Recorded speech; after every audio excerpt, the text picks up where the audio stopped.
Bonjour à tous. Et bienvenue sur ma chaîne, Best of the Web. Depuis leur apparition en Floride en 2002, les sabots en caoutchouc Crocs ont fait un malheur. Plus de 300 millions de paires de ces chaussures aux couleurs vives, mais fort peu esthétiques ont été vendues dans 90 pays à travers le monde. Au bout de quelques années, l'heure du bilan a sonné, et il n'est pas très positif pour les Crocs. Mais avant de rentrer dans le vif du sujet, je vous demande tout d'abord de liker cette vidéo.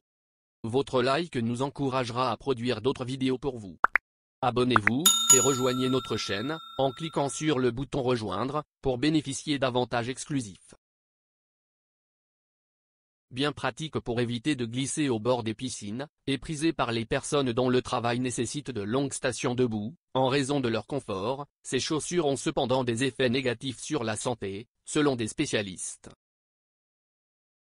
Première raison, expliquée par le Dr Megan Leahy, podologue à Chicago, est l'instabilité du talon. En effet, quand c'est le cas, les orteils se recroquevillent, ce qui provoque tendinite et déformation. Des inconvénients que causent d'autres chaussures qui ne maintiennent pas le talon, à l'instar des tongs. En fait, ajoute le Dr Alex Corr, président de l'Académie américaine de la médecine sportive podologique, l'élément le plus nocif pour les pieds est le cambrion, la pièce qui relie le talon à la semelle. Étant donné que, dans les Crocs, il est flexible, les patients risquent d'avoir mal aux pieds si elles plient à ce niveau.